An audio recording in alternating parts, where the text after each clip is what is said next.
आज हम बात करने वाले हैं जियोग्राफी का क्वेश्चन पेपर।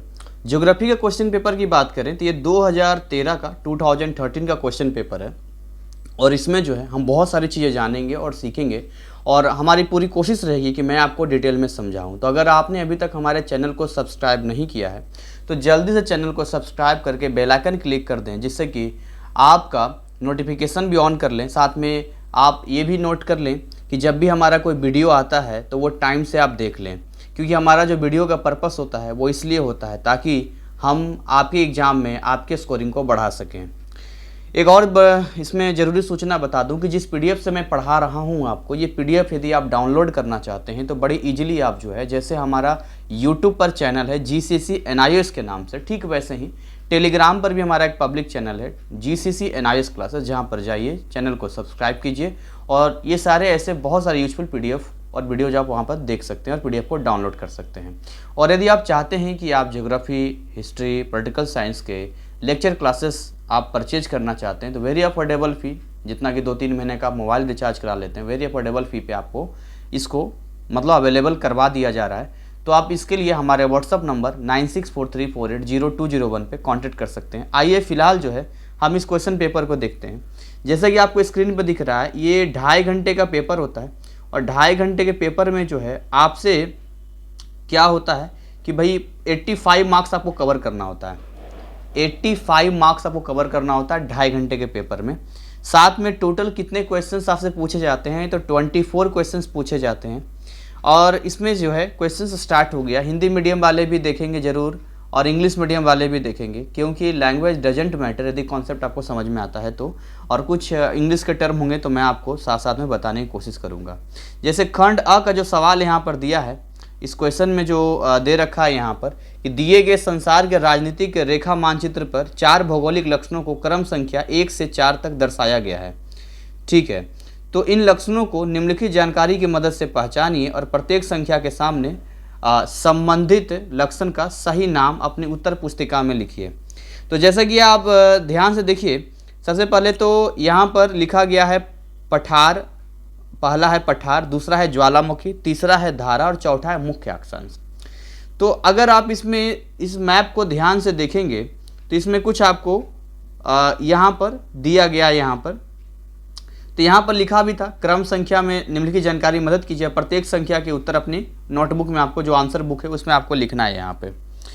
तो इसमें जो है आपको यहाँ पर नोट करना पड़ेगा यहाँ पर कि भाई किस तरीके से देंगे। जैसे कि आप अगर यहाँ देखिए तो ये आपका लिखा है 0.4, ये भी 0.4 यहाँ पर लिखा हुआ है यहाँ पर। ठीक है, इसी तरीके से जो है और भी इसमें कुछ नंबर्स होंगे, यानी कि ये सीधी सी बात है, ये जितने नाम दिए हुए हैं इनको आपको यहाँ पर डिनोट करना है यहाँ पे। तो उत्तर में जो है जैसे यहाँ पर लिखा गया है, जैसे पहला इसमें लिखा गया है, इसमें क्लियर नहीं है, आपका जो मिलेगा उसमें पूरा क्लियर रहेगा। तो आंसर में लिखा गया है कि जैसे पठार, तो पठार कहाँ पर है, तो इसमें आपको दिया गया है, तो नाम यहाँ पर देखिए क्या लिखा हुआ है, ड्रेकेंसबर्ग पठार। दूसरा जो है ज्वालामुखी, तो ज्वालामुखी का हो गया, यहाँ पर देखिए इसका नाम लिखा हुआ है बकोटा पैत्सी। तीसरा आपका हो गया धारा में ठंडी जल धाराएं और चौथा हो गया मुख्य अक्षांश में विषुवत रेखा। तो यहाँ पर जो है ये विषुवत रेखा ही है जो यहाँ से ये गुजर रही है इस तरीके से। बाकी सिलेबस आप डिटेल पढ़ेंगे तो आपको ज़्यादा समझ में यहाँ पर आएगा। बाकी नंबरिंग यहीं पर कहीं है अंदर में, लेकिन इसमें क्लियर शायद इस पेपर में नहीं दिख पा रहा है। कोई नहीं, अगले सवाल की ओर आगे बढ़ते हैं। तो मतलब ये है कि आपका मैप बहुत ज़रूरी है क्लियर होना। तो वर्ल्ड मैप जो है अपने घर में आप लगा लें, नॉर्मल सा एक वर्ल्ड मैप आता है और एक इंडिया का मैप, दोनों अगर आप लगा लेंगे, पॉलिटिकल मैप लगा लेंगे और उसको आप देखते रहेंगे तो वहाँ पर बहुत सारी चीज़ें आपकी क्लियर होगी और आपको समझ में आएगा। चलिए आगे बात करते हैं हम लोग।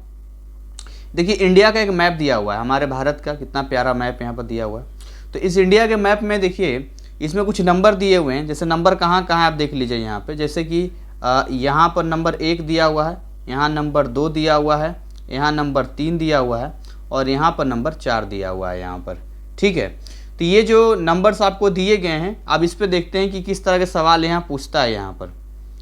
तो क्वेश्चन नंबर 2 यहाँ पर जो है इसके यहाँ पर पूछ रहा है, ये आपका क्वेश्चन नंबर 2 है यहाँ पे कि दिए गए भारत के राजनीतिक रेखा मानचित्र पर 4 भौगोलिक लक्षणों को क्रम संख्या 1 से 4 तक दर्शाया गया है। ठीक है, सो इन लक्षणों को नीचे दी गई जानकारी की मदद से पहचानिए और प्रत्येक संख्या के सामने संबंधित लक्षण का सही नाम अपनी उत्तर पुस्तिका में लिखिए। जैसे सबसे पहला है पर्वत श्रेणी, उसके बाद है दूसरा नदी, तीसरा है परमाणु शक्ति और चौथा है पत्तन। पत्तन का मतलब होता है जहाँ बंदरगाह होता है वहाँ पर, है ना। तो अब यहाँ पर आप देखिए, मिलाइए ध्यान से अगर, तो यहाँ पर अगर आप सिस्टमेटिक तरीके से मिलाने की कोशिश करें, थोड़ा सा इतना हो जाए, हाँ, तो यहाँ पर जो है आप देखिए, जैसे नंबर 1 यहाँ लिखा था, तो नंबर 1 में पर्वत श्रेणी, नंबर 1 कहाँ पर है, यहाँ पर है, this is your number 1 point, ठीक, ये तो आपका नंबर 1 हो गया। तो नंबर 1 में अब इसको आप देखिए, ये जो इलाका यहाँ पर टच कर रहा है, ये जो एरिया टच कर रहा है, ये कहाँ है, तो हिमालय के रेंज का है, तो इसलिए हो गया हिमाद्री पर्वत श्रेणी, कराकोरम पर्वत श्रेणी यहाँ पर आता है। नंबर 2 में आप ध्यान से देखिए, तो नंबर 2 जो है आपका यहाँ पर पड़ता है, ये आपका नंबर 2 है। तो नंबर 2 में जो लिखा है महानदी, ठीक है, क्योंकि नंबर 2 में यहाँ लिखा था नदी के बारे में लिखना है, पहला जो लिखना था पर्वत श्रेणी के बारे में। कैसे सवाल आएगा और कैसे सोल्व करेंगे ये भी आप समझिए, यहाँ पर कंफ्यूज नहीं होना है। इसने यहाँ दिया है नंबर 1 में पर्वत श्रेणी, तो इस जगह पे कलर में अगर चेंज कर दो, यहाँ पर देखिए, इस जगह पे बहुत सारी चीज़ें हो सकती है, पर्वत हो सकता है, पहाड़ हो सकता है, एक जगह पे बहुत सारी चीज़ें होती है, ऐसा नहीं केवल पर्वत ही वहाँ पर होगा।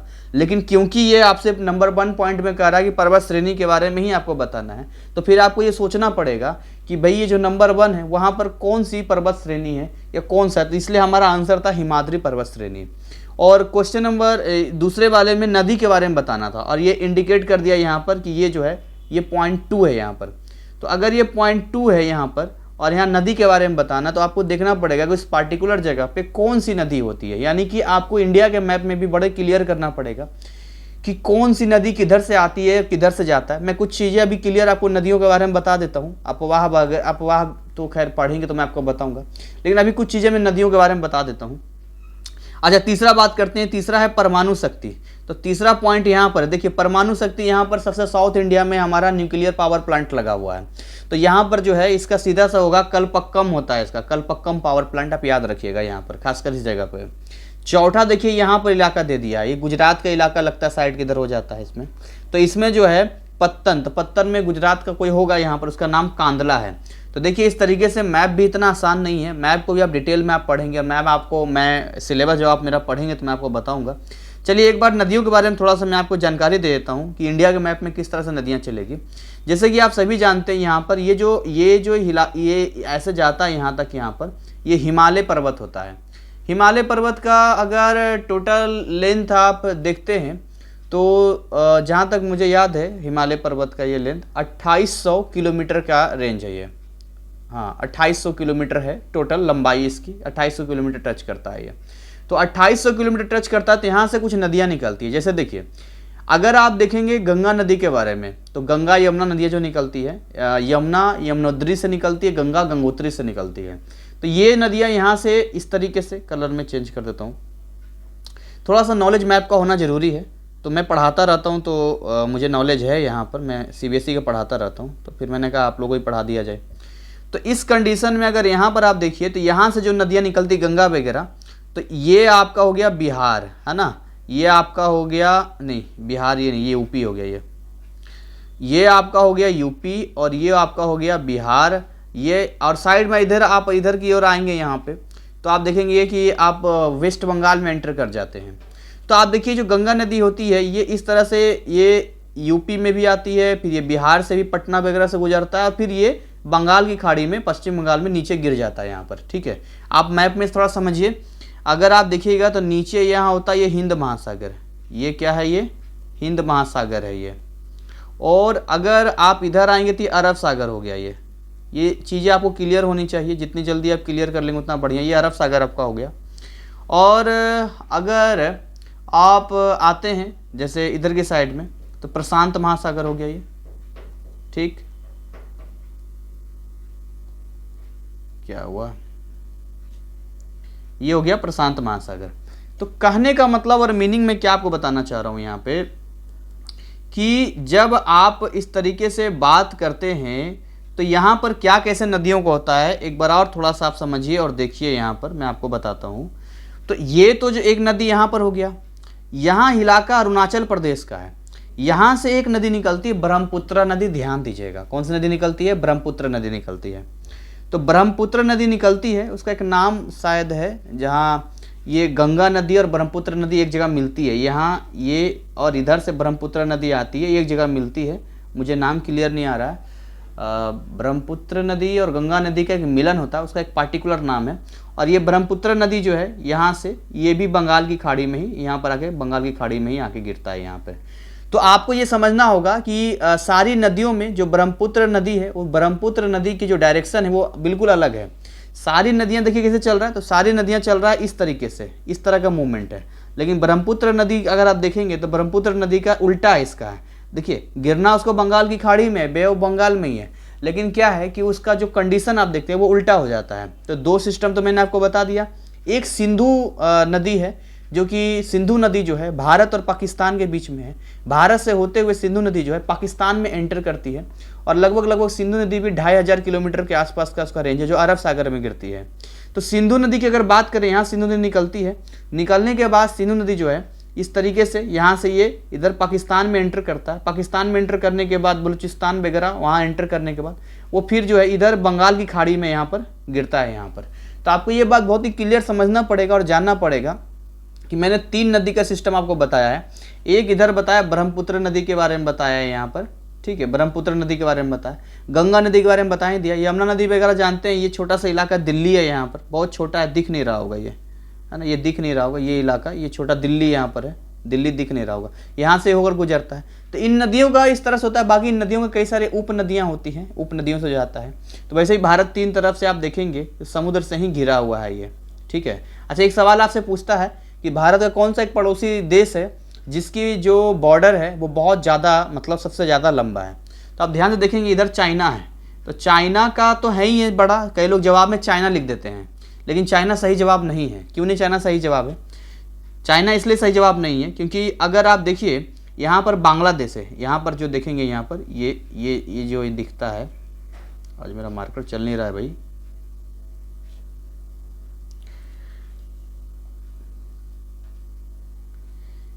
ये जो आपको दिख रहा है ये वाला, ये बांग्लादेश का हिस्सा है। तो बांग्लादेश में क्या है कि भाई बांग्लादेश में बहुत लंबा बाउंड्री यहाँ पर जाता है। तो ये जो बाउंड्री लंबा जाता है यहाँ पर, तो जितना बॉर्डर इसका बहुत बड़ा बॉर्डर हो जाता है, इसलिए आप ध्यान दीजिएगा, बांग्लादेश का सही जवाब होगा। चलिए आगे हम लोग बात करते हैं। अभी तो हमने 2 ही सवाल पे बात किया था, अभी तो बहुत सारे सवाल पे हमें काम करना है। तो ऐसे बने रहिए, अभी तो स्टार्टिंग है, ये बड़ा मज़ा आएगा आपको पढ़ने में, ज्योग्राफी वगैरह सारी चीज़ें पढ़ने में। क्वेश्चन नंबर 3 पे हम लोग आते हैं। क्वेश्चन नंबर 3 जो यहाँ पर कह रहा है यहाँ पर कि हिमालय की उत्तरम समांतर श्रेणी का नाम बताइए। ध्यान रखिए, याद रखिएगा, जो माउंट एवरेस्ट होता है, जो हिमालय पर्वत, उसकी जो हाइट है याद रखना 8848 है। लेकिन ये हमारे देश में नहीं, ये नेपाल में पड़ता है। हमारे देश में जो हिमालय की चोटी जो सबसे ऊंची है, भारत की अगर पूछेगा तो भारत की सबसे ऊंची चोटी हिमालय की जो पड़ती है, जो पर्वत श्रृंखला में, वो कंचनजंगा पड़ता है। तो आप उसका ध्यान रखिएगा। लेकिन अगर पूरे दुनिया का ऊंचा पूछा जाए तो हिमालय होगा 8848 मीटर, इसका याद रखना 8848। इसके अलावा और भी इसकी कई सारी चोटियां हैं, जो नेपाल में भी है, कुछ भारत में भी है। तो अभी जो करा हिमालय के उत्तरम समांतर, उत्तर में हिमालय पर्वत है, तो हिमालय पर्वत के जो उत्तर में जाएगा समानांतर में, उसका हिमाद्री नाम है। हिमाद्री मतलब सर्वोच्च हिमालय इसको कहते हैं। क्वेश्चन नंबर 4 की बात करते हैं। पश्चिमी जेट स्ट्रीम किसे कहते हैं? देखिए, जब गीत काल में समुद्र तल से लगभग 8 किलोमीटर की ऊंचाई पर अधिक तीव्र गति से समशीतोष्ण कटिबंध के ऊपर चलने वाली वायुधारा को पश्चिमी जेट कहते हैं। देखिए, पश्चिमी जेट जो है ज़्यादातर जो है हिमालय पर्वत के उस तरफ बहुत ज़्यादा चलता है। ये क्या बोल रहा है यहाँ पर, ये ग्रीष्म काल होगा, गीत काल नहीं होगा गलती से लिख दिया ये। तो ग्रीष्म काल गर्मियों में जो है यहाँ पर समुद्र तल से 8 किलोमीटर ऊंचाई पे चले जाएंगे, 8 किलोमीटर ऊंचा चले जाएंगे, तो वहाँ पर जो हवाएं चलती है इसको जेट धारा करते हैं, सन ऐसे करके चलता है। तो उसी को जो है हम लोग बोलते हैं पश्चिमी जेट स्ट्रीम के नाम से जानते हैं। तो इसको जो है कहाँ पर चलती है भी आपको पता करना चाहिए, कहाँ पर है। तो ये समशीतोष्ण कटिबंध के ऊपर होगा।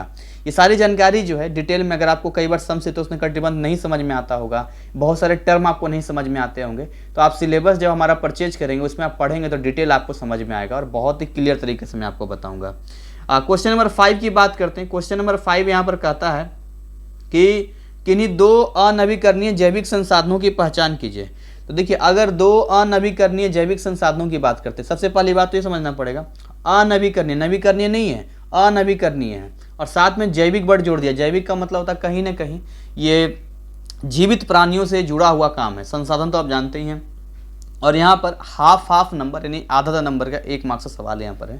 तो 2 अगर अनवीकरणीय है जिसको हम नया रिन्यूएबल नहीं कर सकते, नॉन रिन्यूएबल बायोटिक रिसोर्स के बारे में पूछ रहा है आपसे, तो इसको हम नहीं कर सकते हैं।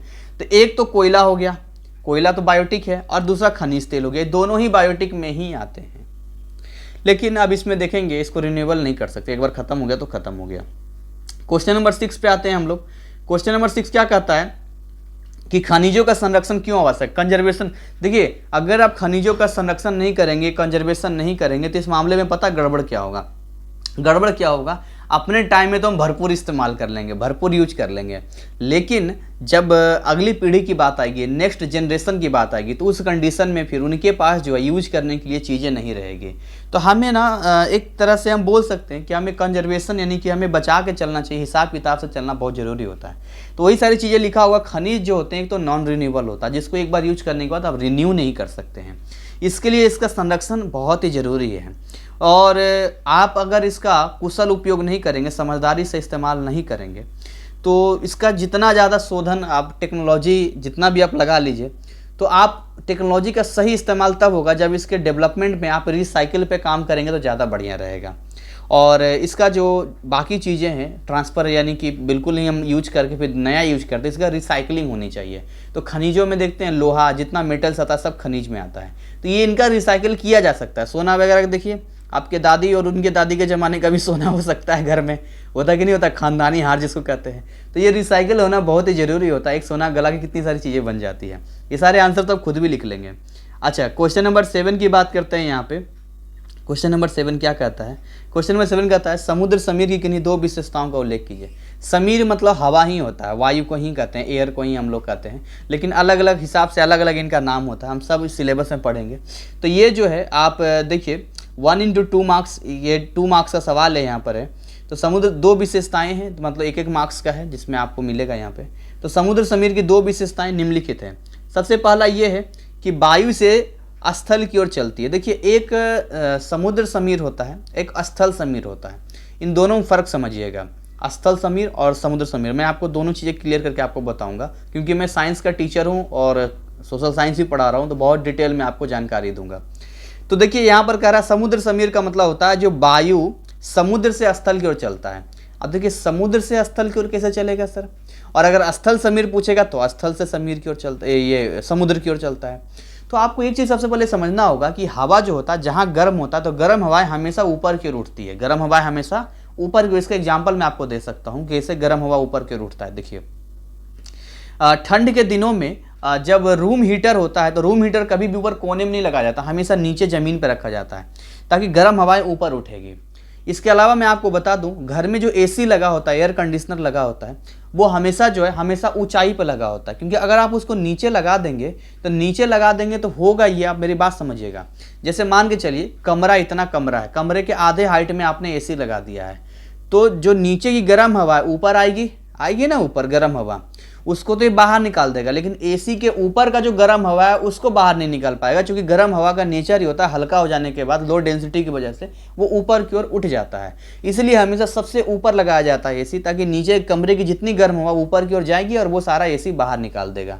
ठीक वैसे ही आप ये भी नोट करते होंगे कि जहाँ पर बिल्डिंग वगैरह होता है तो वहाँ पर गर्म हवाएं ऊपर उठती, तो ऊपर आपको हवा महसूस, नीचे हवा नहीं महसूस होती, ऊपर महसूस होता है।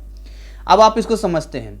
अब आप ध्यान समझिए, जब जमीन गर्म होती है, जब स्थल जिसको लैंड कहते हैं, वो अगर वो हीट है, जैसे दिन के टाइम में काफ़ी हीट होता है, तो हीट होने की वजह से वहाँ पर क्या होता है कि जितना भी गर्मी है उसकी वजह से वहाँ की हवा गर्म हो जाती है और वो हवा ऊपर की ओर उठता है। तो जब हवा ऊपर की ओर उठती है ना, तो उस कंडीशन में जो है कहाँ हवा चलेगी कहाँ नहीं चलेगी इस बात पर डिपेंड करेगा। जैसे मान चलिए ये इलाका, ये एरिया है, यहाँ से हवा ऊपर उठ चुका है गर्म हवा, तो अगर ये गर्म हवा ऊपर उठ चुका है तो अब ये गर्म हवा उधर की ओर रुख करती है जिधर ठंडी हवाएं होती है। मतलब उस जगह को, मतलब ये आप ऐसे समझिए यहाँ पे कि जैसे जहाँ गर्म हवा ऊपर उठती है तो ये जगह खाली हो जाता है।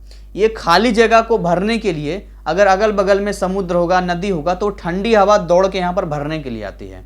तो हमेशा आप इस बात का ध्यान रखेंगे कि जहाँ भी गर्म हवा ऊपर की ओर उठेगी और अगल बगल कोई भी पानी का सोर्स होगा तो वहाँ से हवा चलना स्टार्ट हो जाएगा।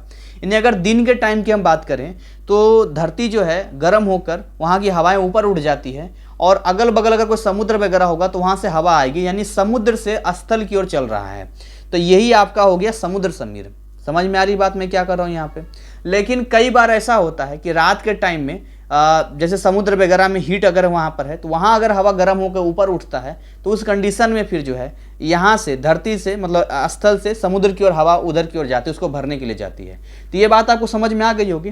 तो समुद्र समीर की दो विशेषताएं मैंने काफ़ी डिटेल में आपको बता दिया। तो पहला हो गया वायु समुद्र से स्थल की ओर चलती है।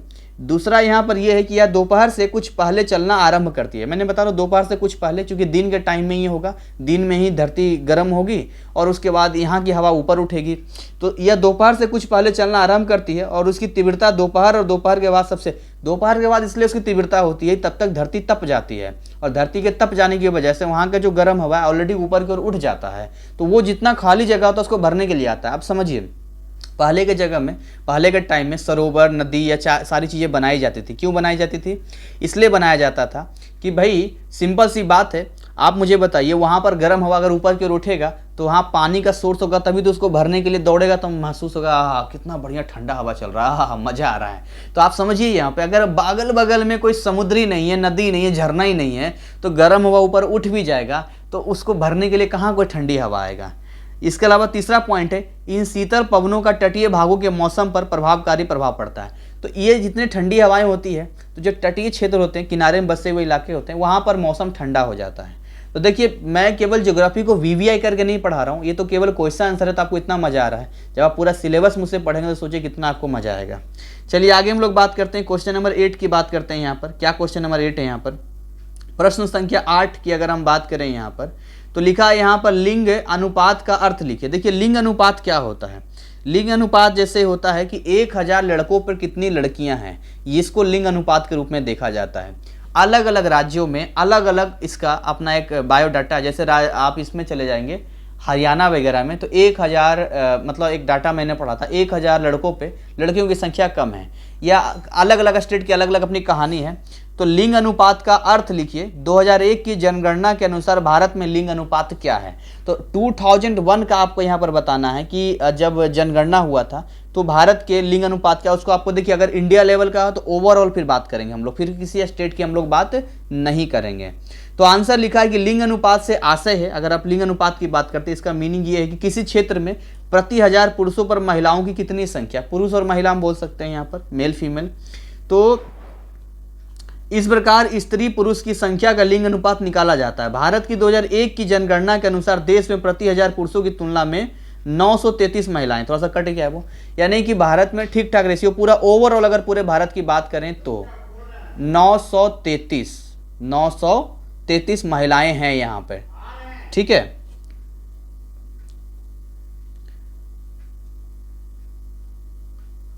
आगे जो है अगर हम लोग क्वेश्चन नंबर 9 की बात करते हैं तो क्वेश्चन नंबर 9 में है बलन और भ्रंशन में अंतर स्पष्ट कीजिए। तो अगर आप बात करते हैं बलन और भ्रंशन, तो बलन को और भ्रंशन मतलब यहाँ पर देखिए कुछ चीज़ें होता है, बलन को फोल्ड कहते हैं और भ्रंशन को फॉल्ट्स के नाम से हम लोग जानते हैं। तो हलचलों में तलछट में खिंचाव एवं तनाव के बलों के कारण दरारें या भ्रंश पड़ जाते हैं। तो मैं एक बार टाइम देख लेता हूँ, यहाँ पर टाइम 23 मिनट हो गया है। हम मिलते हैं इसके अगले पार्ट में और मेरी पूरी कोशिश रहेगी कि मैं आपको जो है ये सारी चीज़ें एक एक पार्ट करके कई सारे पार्ट्स में अवेलेबल कराऊं। अगेन मैं बताऊं, वीडियो को लाइक करना मत भूलना, नोटिफिकेशन ऑन जरूर कर लेना, और आप इस सिलेबस को ऐसे इंटरेस्टिंग तरीके से मुझसे पढ़ना चाहते हो, उसमें तो और चुटकुला कहानी के साथ पढ़ाऊंगा ताकि पढ़ते पढ़ते वन टाइम में आपको याद हो जाए, टेंशन फ्री हो जाए, और फी भी बहुत अफोर्डेबल है। तो आप हमारे व्हाट्सअप नंबर 9643480201 पे कॉन्टैक्ट कर सकते हैं। Thank you, wish you all the best. हमारी शुभकामनाएं हमेशा आपके साथ है।